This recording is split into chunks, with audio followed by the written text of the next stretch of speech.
Welcome to the European news on September 29th in 2021. And today we start in Brussels in Belgium. The EU will provide 140 million euros for research on sustainable food systems and to fight hunger through the CGIAR, that's the Consultative Group on International Agricultural Research. This was announced by Commission President Ursula von der Leyen on Saturday at the Global Citizen Life event. Another 25 million euros will go to Education Cannot Wait, a global fund for the education of children in crisis situations, especially girls, children with disabilities, minorities and disadvantaged children. This increases the EU contribution to the Education Cannot Wait program to a total of 52.5 million euros. And now we go to Luxembourg. Google defends itself in court against the record cartel fine imposed in 2018. The Commission has turned a blind eye to the real competition dynamics in this industry, the one between Apple and Android, said Google lawyer Matthew Pickford before the General Court of the European Union. The cartel watchdogs overestimated Google's importance, he says. Instead, Android is a prime example of functioning competition. The European Commission had ordered the US group 3 years ago for illegal practices in the mobile phone operating system Android to pay 4.3 billion euros.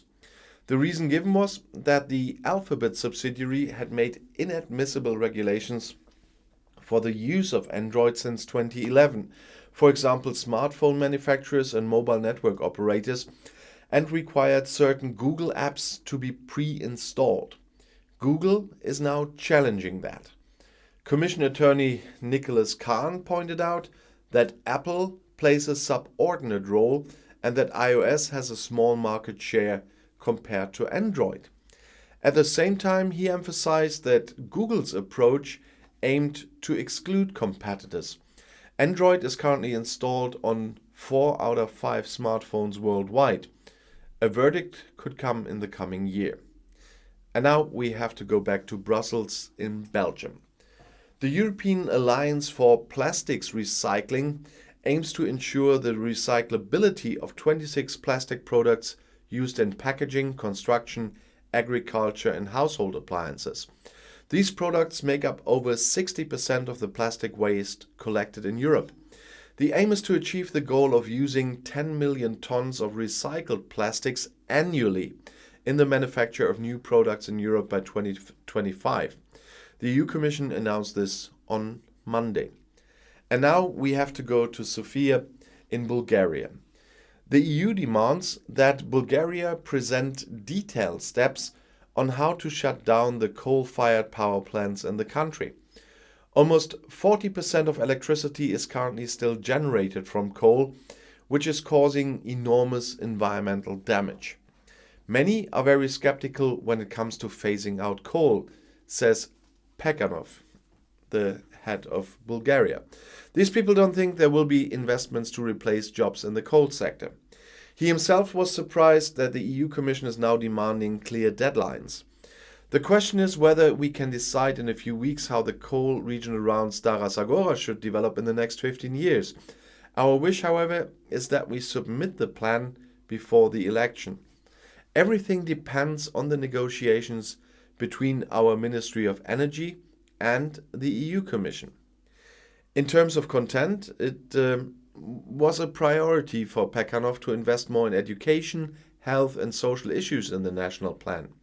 So now the social assistance rate is adjusted to inflation and increased.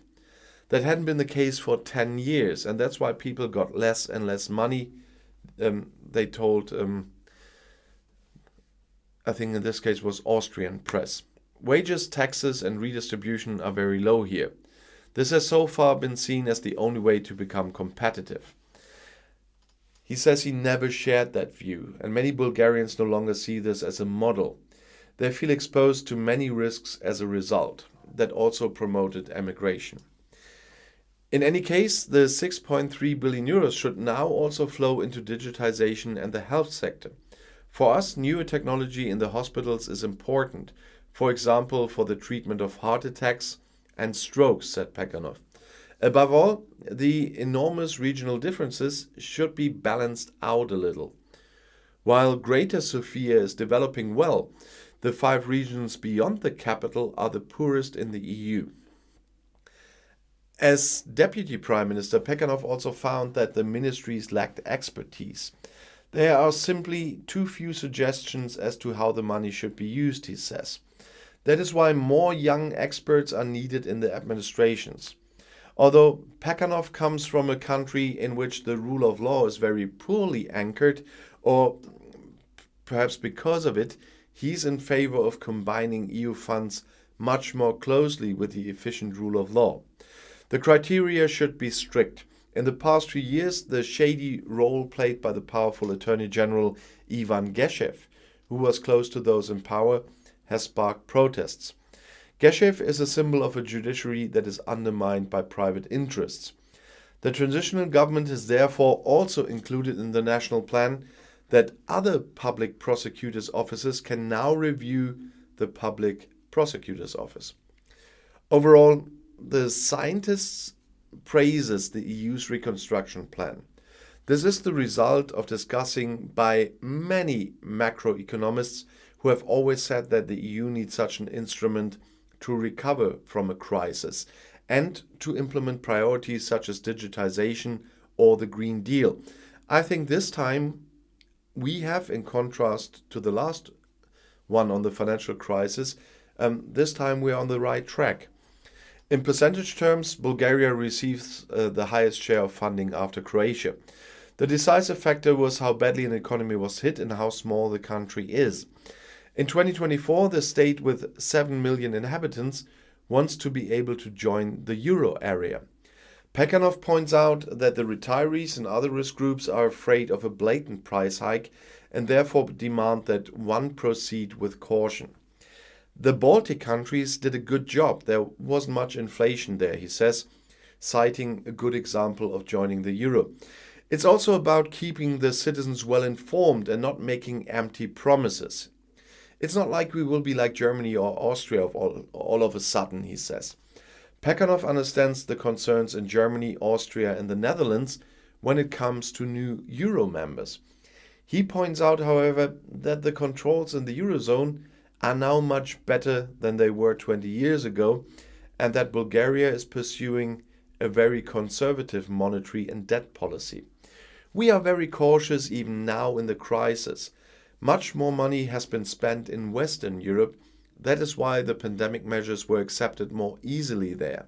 However, there was a lot of resentment here because the people who went on short-time work did not receive as much compensation, he says.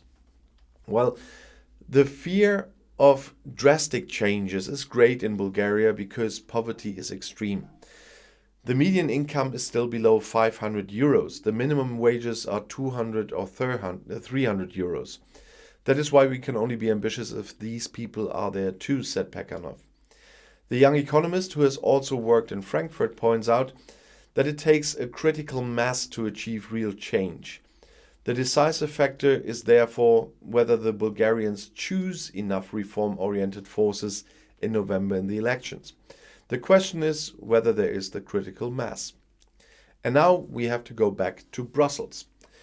A new EU-wide monitoring mechanism is to take a look at the ownership structure in the media sector. On Monday, the Commission gave the go-ahead for the EU-funded Euromedia Ownership Monitor project. It is becoming increasingly difficult to understand who owns the media in the EU. This new tool will contribute to a better understanding of the media market and future policy initiatives, said Commission Vice President Vera Jourova. The project is supported by the EU with 1 million euros and runs until September 2022. A second call for proposals is planned for the coming weeks. And we have to stay in Brussels in Belgium. On Monday also, the European Commission granted 20 member states a total of 95 million euros in grants to purchase COVID-19 diagnostic tests to facilitate the introduction of the EU's digital COVID certificate. In this way, member states can offer affordable tests to those citizens who are not yet fully vaccinated. The 20 million rapid tests were bought from member states earlier this year, and the additional funding announced today show that we are sticking to our commitment to ensure that citizens have access to the tests and that our digital certificates are shared with everyone available, especially for those who cannot be vaccinated. That was said by EU Health Commissioner Stella Kyriakides. And she said, while vaccination is key and our most important tool to end the pandemic, fast and accurate testing remains important to combat the spread of COVID-19. And I'll see you in my next video. Bis gleich.